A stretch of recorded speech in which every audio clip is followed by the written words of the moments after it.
আসসালামু আলাইকুম রহমতুল্লাহি ওবরকাতুহু। সম্মানিত দর্শক, বিএনপি গত ৬ মাসে যে সকল কাজকর্ম করেছেন, যে সকল সিদ্ধান্ত নিয়েছে এবং বাংলাদেশে বিএনপির জমানাতে যে সকল রাজনৈতিক সিদ্ধান্ত আগামী দিনের রাজনীতির যে গতি, সেই গতিকে নিয়ন্ত্রণ করবে। সেগুলোর মধ্যে সবচাইতে গুরুত্বপূর্ণ যে সিদ্ধান্ত, সেই সিদ্ধান্তটি হলো রাষ্ট্রপতির পদ থেকে জনাব শাহাবুদ্দিন চুপ্পুকে তড়িঘড়ি করে বিদায় করে দেওয়া। এই কাজটি যদি বিএনপি যেদিন ক্ষমতায় এসছে তার ১ সপ্তাহের মধ্যে করত, আমার কাছে মনে হচ্ছে যে এটা বিএনপির একটা স্মার্ট সিদ্ধান্ত হতো এবং এটা নিয়ে কোনো আলোচনা হতো না। কিন্তু যে সময়টিতে এবং যেভাবে এই কাজটি করা হয়েছে, এতে করে বিএনপির ত্রিমাত্রিক সমস্যা তৈরি হয়েছে। তার ১ম সমস্যা হলো যে বিএনপি, সবাই ধারণা করছে বিএনপি ভয় পাচ্ছিল। রাষ্ট্রপতিকে ভয় পাচ্ছিল, জরুরি অবস্থাকে ভয় পাচ্ছিল, সেনাবাহিনীকে ভয় পাচ্ছিল, আওয়ামী লীগকে ভয় পাচ্ছিল এবং বঙ্গভবনকে, একটা তার ক্ষমতার যেটা কন্টেম্পোরারি যে পাওয়ার হাউস, একটা বিপরীতমুখী পাওয়ার হাউস, এই আতঙ্ক তাকে তাড়া করছিল। এবং আপনারা জানেন যে যেকোনোভাবে, যেকোনো মূল্যে আপনার মধ্যে যদি একবার কোনো ভয় ঢুকে যায় এবং সে ভয়ের কারণে যদি আপনি কোনো একটা কাজ করেন, টুডে অর টুমরো, সেই ভয় আপনাকে অবশ্যই তাড়িত করবে এবং সেই ভয়ের কারণে প্রকৃতিগতভাবে আপনি ওই যে বিষয়ে ভয় পেলেন, ওই বিষয় আপনার জীবনে অবশ্যই ঘটবে। এটা হলো একটা প্রকৃতির নিয়ম।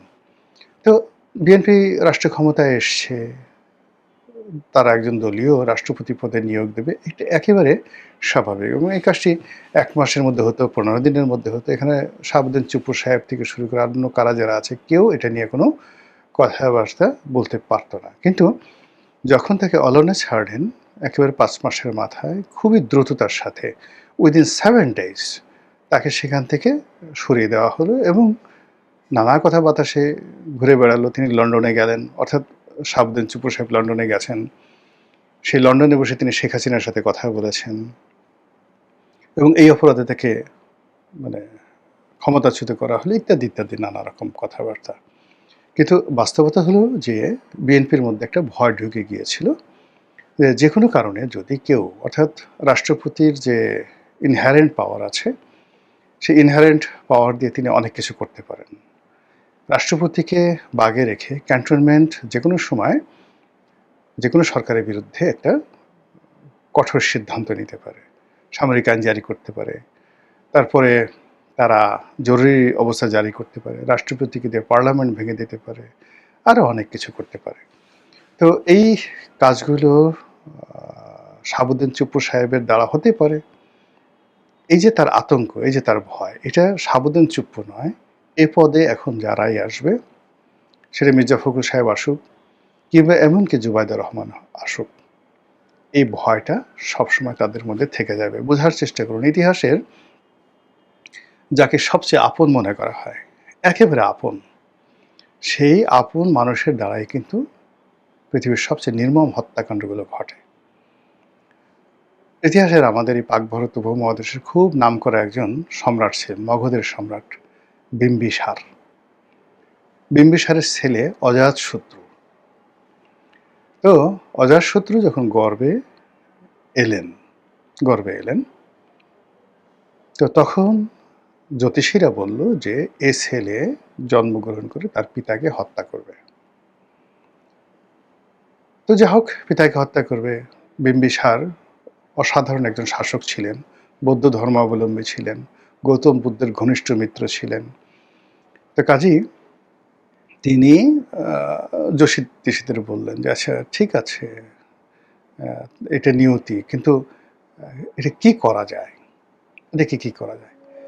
তো বলল যে ঠিক আছে, সে ছেলে যা চায় সেটা তাকে দিয়ে দেওয়া হোক, দিয়ে দিলে হয়তো হতে পারে, কিন্তু ইট নট শিওর। এর মধ্যে ছেলে বড় হলো, বড় হওয়ার পরে অল অন এ সাডেন একদিন বিভিন্ন লোকের পরামর্শে সে তার পিতার রুমে ঢুকলো, পিতাকে হত্যা করতে উদ্যত হলো। তার যে বডিগার্ড, সেই বডিগার্ড তাকে ধরে ফেলল।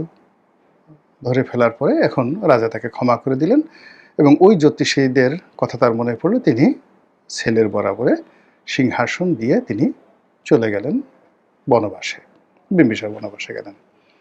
তো সেখান থেকে তিনি মাঝে মধ্যে তার রানীকে দেখতে আসেন, প্রাসাদে দেখতে আসেন।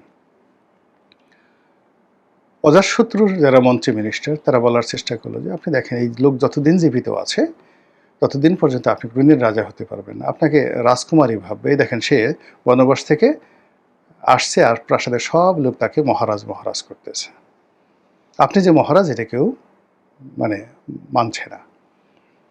তখন অজাতশত্রু বলল যে কি করা যায়, বলে তাকে যে কোনোভাবে মেরে ফেলতে হবে। এরপর সে তার বাবাকে অ্যারেস্ট করে ফেললো এবং সেই কাহিনী যদি আপনি পড়েন, বিশাল কাহিনী কিভাবে তাকে মারা হলো, তখন আপনি বুঝবেন যে ভয় থেকে আতঙ্ক থেকে মানুষ কি করে। এবং নিজের ছেলে এবং নিজের বাপ একই ধরেন, আওরঙ্গজেবের এবং শাহজাহানের ঘটনা তো আমরা সবাই জানি। একইভাবে অ্যাগ্রোপিনা এবং তার স্বামীর ঘটনা, মানে নিরো, সম্রাট ক্লডিয়াস নিরো এবং তার বাবার এবং মায়ের ঘটনা আমরা জানি। স্ত্রী তার স্বামীকে মেরে ফেলল। আবার যে সন্তানের সিংহাসনে বসানোর জন্য, নিরোকে বসানোর জন্য তার স্বামীকে মেরে ফেললো, সেই সন্তান আবার তার মাকে মেরে ফেললো। এইরকম ঘটনা অনেক ঘটে। ফলে এখানে যে কোনো কারণে যদি রাষ্ট্র ক্ষমতা নিয়ে কারোর মধ্যে ভয় তৈরি হয়, তাহলে সেই ভয় তাকে খাবেই, টুডে অর টুমরো। সেই দিক থেকে এই যে বঙ্গভবনকে নিয়ে বিএনপির যে ভয়, এই ভয় ইনহেরিটেড। এই বঙ্গভবনে যে ঘটনাগুলো ঘটেছে বিএনপি, সেই বঙ্গভবন থেকেই তার উত্থান হয়েছে। এই বঙ্গভবনে যে ঘটনাগুলো ঘটেছে তার প্রেক্ষিতে জিয়াউর রহমানকে অন্তত ২০ বার হত্যা চেষ্টা করা হয়েছে এই বঙ্গভবন থেকে। এই বঙ্গভবন থেকে আব্দুর রহমান বিশ্বাসের জামানাতে বিএনপিকে ক্ষমতাচ্যুত করে মিলিটারি কুয়ের মাধ্যমে জেনারেল নাসিম উচ্ছেদ করার চেষ্টা করা হয়েছে। এই বঙ্গভবন থেকে ইয়াজউদ্দিন সাহেবকে তারা বসানোর পরও এই বঙ্গভবন থেকেই মানে বিএনপির পতন হয়েছে। এই বঙ্গভবনে তার নিয়োজিত প্রেসিডেন্ট যখন ক্ষমতা, ঠিক সেই সময় তারেক রহমান সাহেবকে ফ্যানের সঙ্গে টানিয়ে তার মেরুদণ্ড ভেঙে দেওয়া হয়েছে। কাজে সেই বঙ্গভবন সম্পর্কে তাদের যে ভয়, এটা প্রথাগত, চিরায়ত এবং চিরন্তন। সেই ভয়টা তারা এখনো পর্যন্ত কাটিয়ে উঠতে পারেনি। ফলে সেই ভয় থেকে যেহেতু এই জমানাতে এসে তারা প্রথম তড়িঘড়ি করে রাষ্ট্রপতি চুপ্পুকে বাদ দিয়ে এই যে মির্জা ফখরুল, বা ধরেন এখনও মির্জা ফখরুলকে দিলেন, কদিন পর হয়তো আইরিন খানকে দিলেন, কদিন পর হয়তো জুবাইদুর রহমানকে দিলেন। এর আগে তো এখানে চৌধুরীর মতো মানুষ তো বেশি দিন থাকতে পারেননি। কিন্তু সমস্যাটা তো ওখানে নয়। সমস্যা হলো যে আপনি যেই জায়গাটাতে ভয় করবেন, যে বিষয় ভয় করবেন, ওটাই আপনাকে খাবে। বনের বাঘে কখনো খায় না মানুষকে, যেভাবে মনের বাঘে খায়। এখন এই সরকার একেবারে প্রথম দিকে এসে এই যে বঙ্গভবন সম্পর্কে তার যে অতীতের কুস্মৃতি, অতীতের আতঙ্ক, অতীতের ভয়, এটা এই ৬ মাসের মধ্যে আবার নতুন করে এলো। That will be huge problem. বিশাল একটা সমস্যা দেখা দিবে বিএনপির জন্য। এটা হলো প্রথম। ২ নম্বর হলো যে এটি কেবলমাত্র বঙ্গভবন সংক্রান্ত নয়। এই বঙ্গভবনকে কেন্দ্র করে যে মার্কিন ডিপ স্টেটের একটা চাল, এই বঙ্গভবনকে কেন্দ্র করে জুডিশিয়ারি, অর্থাৎ একটা জুডিশিয়ারি যেটা কু হওয়ার যে একটা চাল, এটা কিন্তু শেখ হাসিনার জমানাতেও এই জুডিশিয়াল কু হওয়ার চেষ্টা করা হয়েছিল। প্রধান বিচারপতির পদে থেকে এস.কে. সিনহা, তিনি শেখ হাসিনাকে উচ্ছেদ করবেন, এরকম একটা আতঙ্ক শেখ হাসিনার মধ্যে ছড়িয়ে পড়েছিল।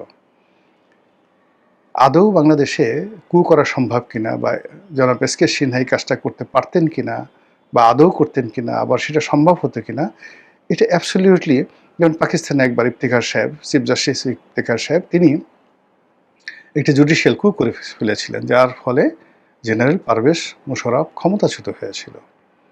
তো সেইভাবে এস.কে. সিনহা কি শেখ হাসিনাকে করতে পারতেন কিনা সেটা পরের ব্যাপার, কিন্তু শেখ হাসিনা ভয় পেয়ে গিয়েছিলেন এবং সেই ভয় পাওয়ার কারণে কি হলো, তিনি এস.কে. সিনহাকে যেভাবে আউট করলেন এবং ওই আউট করার ফলে সুপ্রিম কোর্টে যে শূন্যতা তৈরি হলো, এসকে সিনহার পরে যে শূন্যতা তৈরি হলো, সেই শূন্যতার কারণেই শেখ হাসিনার পতন হলো ওই মানে যাকে বলা হয় সুপ্রিম কোর্ট থেকে, বঙ্গভবন থেকে নয়, ক্যান্টনমেন্ট থেকে নয়।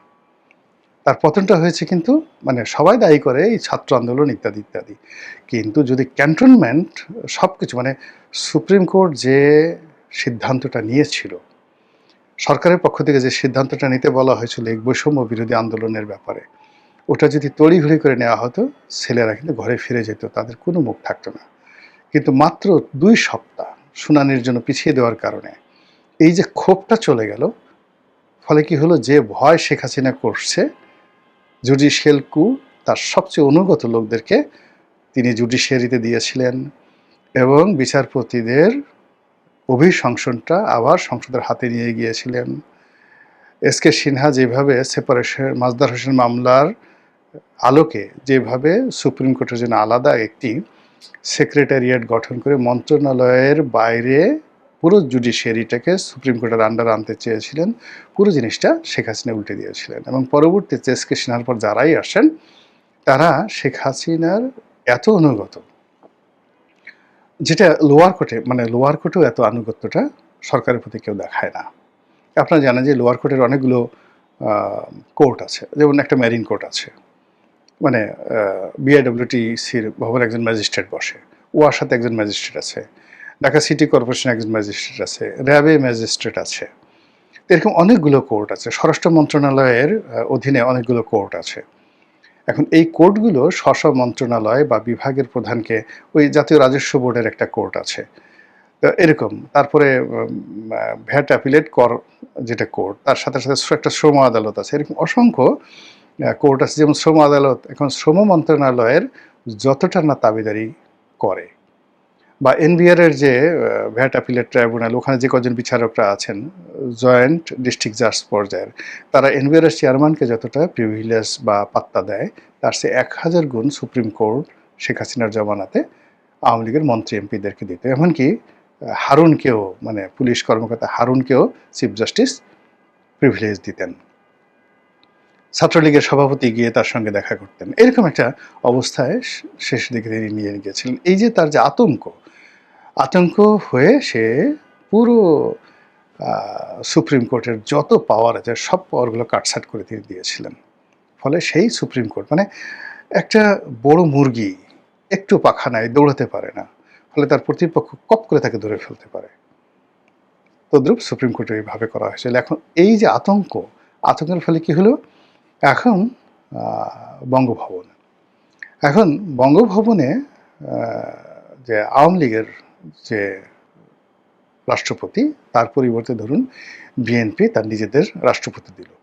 এখন এমন একজন রাষ্ট্রপতি যদি তারা দেয় এবং তার কোনো রকম ক্ষমতা, তার কোনো রকম কানেক্টিভিটি, কোনো সোশ্যাল ইনফ্লুয়েন্স, সে 10 জন মানুষকে ডাকবে, রাষ্ট্রপতি তার নিজের ইচ্ছা মতো মন্ত্রণালয় থেকে শুরু করে তার জিনিসটা চালাবে, যে একটা ইন টাইম অফ ক্রাইসিস যেন বিএনপির পক্ষে এই রাষ্ট্রপতি কাজ করতে পারে, সেই সুযোগ তো বিএনপি রাখবে না, বিকজ রাষ্ট্রপতিকে নিয়ে তার ভয়। যদি এখানে ডক্টর ইমামতি ইউনূস থাকতেন, বা এখানে যদি ধরেন সেপারেশন পাওয়ার করে রাষ্ট্রপতির ক্ষমতা বাড়িয়ে যদি এই মির্জা ফখরুলকে ওইভাবে এম্পাওয়ার্ড করা হয়, তাহলে বিএনপির ক্রাইসিস মোমেন্টে মির্জা ফখরুল তাকে সাহায্য করতে পারবে। কিন্তু দেখা গেল মির্জা ফখরুল সাহেবকে যদি চুপ্পু সাহেবের মতো করা হয়, তাহলে আগামীতে ইয়াজউদ্দিন সাহেব যে কাজটা করেছেন, ঠিক আগামীতে ঠিক সেম কাজটি এই মির্জা ফখরুল সাহেব বা জুবাইদুর রহমান অথবা জায়মা রহমান যদি সেখানে থাকেন, তারাও সেই কাজটি করতে বাধ্য হবেন। There is no way. এই কাজগুলো আতঙ্ক থেকে হয়। তো বিএনপির জন্য এই মুহূর্তে সবচেয়ে বড় আফসোস হচ্ছে যে তারা এই তাদের যে লিগেসি আছে রাজনীতিতে, সেই লিগেসির মধ্যে ব্যাড লিগেসিটা আসলে ব্যাড হয় না, এখানে হয়তো ইংরেজি অন্য কোনো শব্দ, যে তাদের যে আতঙ্ক আছে বঙ্গভবন সম্পর্কে, সে আতঙ্কটা আবার ঘুরে ফিরে সেখানে এলো। 2 নম্বরে যেটা আসছে সেটি হলো যে এই বঙ্গভবনকে কেন্দ্র করে, আমাদের ক্যান্টনমেন্টকে কেন্দ্র করে, সিভিল অ্যাডমিনিস্ট্রেশনকে কেন্দ্র করে, রাজনৈতিক দলকে কেন্দ্র করে আমেরিকার যে একটা মাস্টার প্ল্যান বা ডিপ স্টেট পলিসি, সেই ডিপ স্টেট পলিসি এখন এলোমেলো হয়ে গেছে। তাদের যে কানেক্টিভিটিটা ছিল মূলত ডক্টর মোহাম্মদ ইউনূসকে কেন্দ্র করে, জামাতকে কেন্দ্র করে, এনসিপিকে কেন্দ্র করে তাদের যে কানেক্টিভিটিটা ছিল সেই কানেক্টিভিটিটা এখন আবার তারা নতুন করে এদের কাছ থেকে মাথা সরিয়ে অন্য জায়গাতে নিয়ে গেছে। তাহলে এই যে মার্কিন ডিপ স্টেট, তারা তাদের সমর্থন বা তাদের যে সকল রিক্রুটমেন্ট ছিল সেগুলো থেকে তারা একেবারে অ্যাকশন এইডের মতো তারা সেখান থেকে তাদের সমস্ত প্রজেক্টগুলো নিয়ে দিল্লিতে চলে গেছে। এখন দিল্লিতে গিয়ে এটা কি রয়ের উপর দিল, আওয়ামী লীগের উপর দিল, নাকি জামাতের উপর দিল, নাকি আবার বিএনপির সাথে তারা একটা ভালো সম্পর্ক স্থাপন করে ফেলেছে, এটা নিয়ে কিন্তু যথেষ্ট সন্দেহ আছে। এর ফলে আমেরিকার মতো একটা বৃহত্তর শক্তি যদি এখানে সরকারের সাথে কন্ট্রাডিক্ট করে এবং কনফ্লিক্ট করে এবং এই দুর্বলতম সময়, তাহলে সেটা সামাল দেওয়া কোনো অবস্থাতেই বিএনপির পক্ষে সম্ভব হবে না। ফলে এই যে সুপ্পু সাহেবকে সরানো হলো, এটা আগামী রাজনীতিতে একটা যুগান্তকারী ঘটনা ঘটবে। এবং এই চুপ্পুর এই ঘটনায় এই যে হঠাৎ করে তাকে বাদ দিয়ে দেওয়া, এটা যে কারণে করা হোক না কেন, it will be treated as a greatest political blunder. এই সরকারের জমানাতে নয়, গত 10 বছরের মধ্যে সবচেয়ে বড় একটা পলিটিক্যাল ব্লান্ডার হিসেবে এটা চিহ্নিত হয়ে যাবে। আল্লাহ ভালো জানেন। আল্লাহ আমাদের সবাইকে হেদায়েত দান করুন এবং হেফাজত করুন। আসসালামু আলাইকুম ওয়া রাহমাতুল্লাহি ওয়া বারাকাতুহু।